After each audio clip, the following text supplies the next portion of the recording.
everybody, Mike Fifer. Today we're going to do update 52, I believe, and what it's going to be about, installing lighting in the power plant using the Woodland Scenics lighting system. And without further ado, let's get with it. Okay, everybody.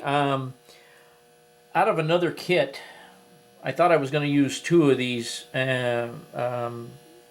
structures here, but it turns out that I robbed these walls out of the Superior paper kit, these ones back here, to make this flat as a transfer building to get the coal from the coal piles to the power plant. All I did was just paint over the existing backdrop there all along, as you can see down. And then in this flat that I built here, I put a little light above the door there that'll help illuminate behind the building. Also, if we take a close look here, I put in little lights on all four sides of the power plant. It's got a light inside, it's got a light over the doorway here, and if I swing around over here, if I can get around my vacuum cleaner, I'll be good. And let me loosen up on the camera a little bit. You can see that I put one over the doorway and on the side over there. There's also one underneath that the transfer section here of the waste that comes out of there. I have, let me swing around here a little bit. I have also put a little tiny red LED, blinking LED in the top of the water tower. The smokestack. You can't see it hardly in this one, but you can see it on the one with the red on it, which is going to be the intake. You can see that little white dot there is a nano blinking red LED. And let me just kind of go over the parts that I used, and I'll show you what this thing looks like in place, and then we'll go ahead and hook it up. Okay, and here you can also see the two wires coming out of the ends of the stacks with the plugs on them, and then the blinking unit is the black shrink wrapped deal there.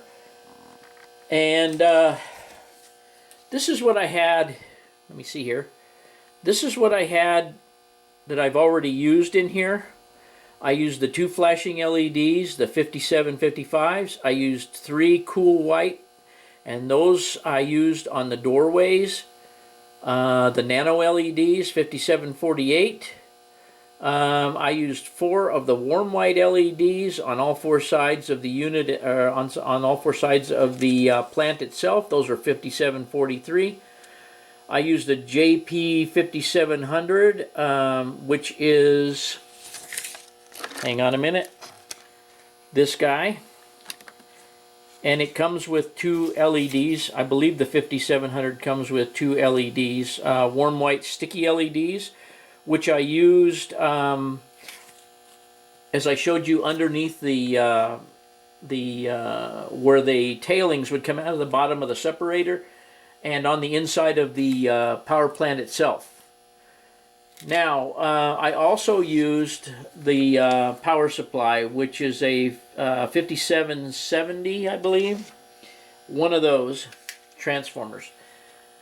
As you know, these things come in these tubes here, and I'm going to show you how small the nano LEDs are and what I used to drill the holes in and how I made the lights on the side of the building.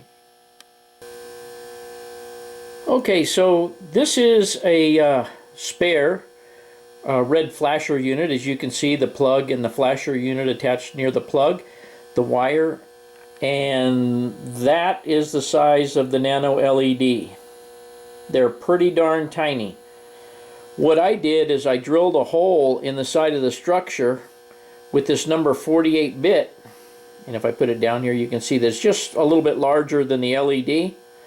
Then what I did is I stuck the LED in from the back with the LED, or the lighted portion of the LED, facing the ground. And then once I did that, I glued it in place with super glue through the hole.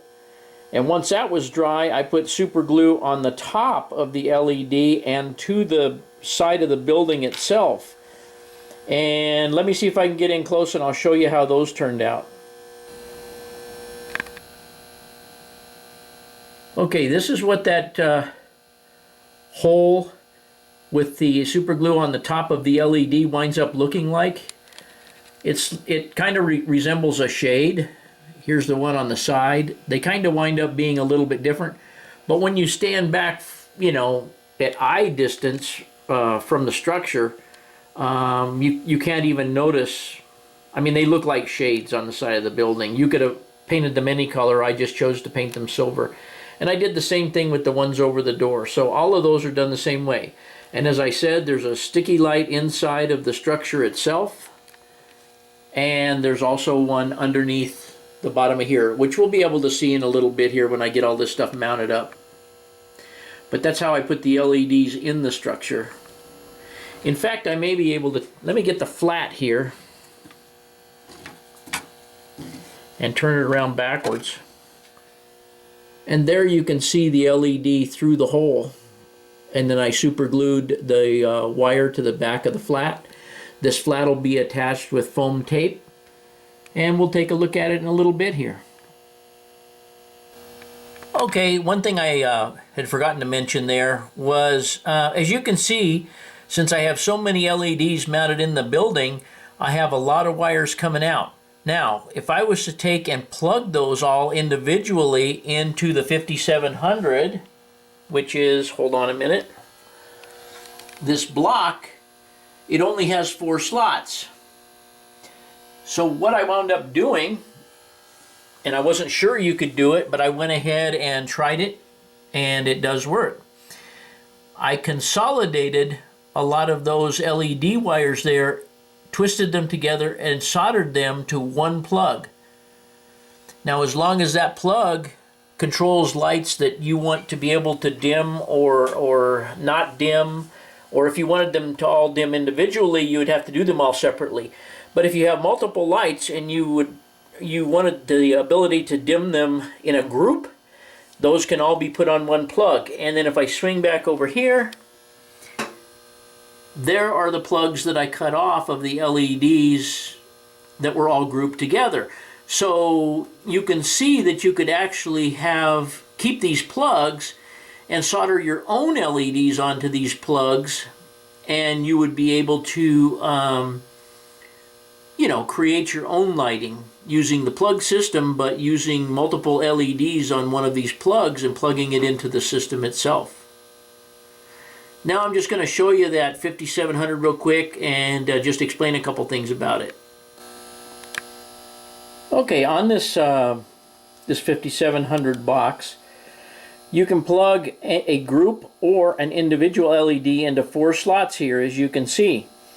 These knobs down here allow you to dim those LEDs or brighten those LEDs as you wish, up to a point and down to a point.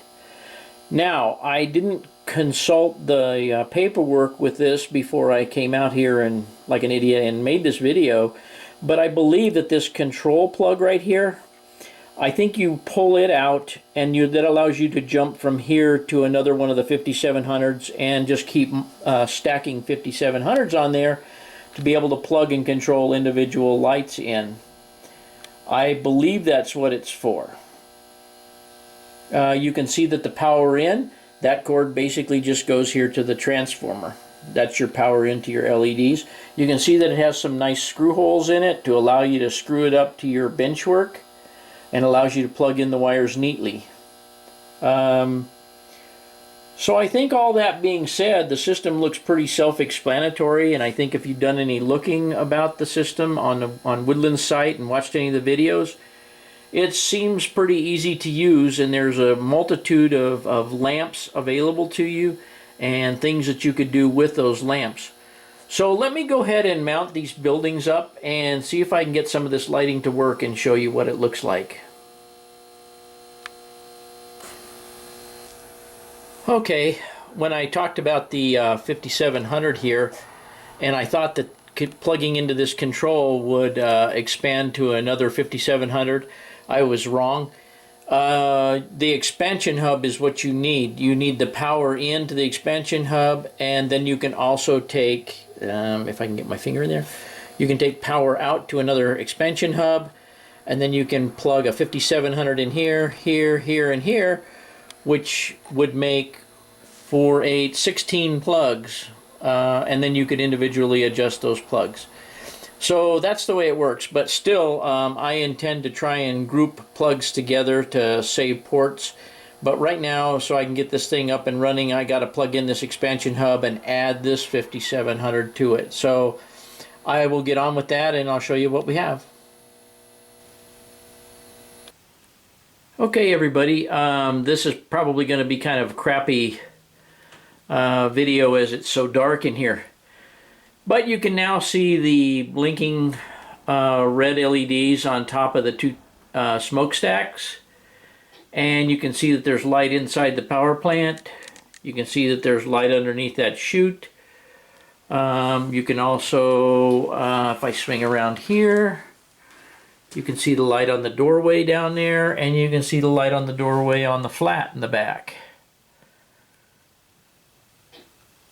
So all in all, I'm pretty happy with it. I've got to neaten up the wire underneath and everything, and I'll kind of show you how I have it pieced together, but that's pretty much it. Let me see if I can turn on a little bit of light here.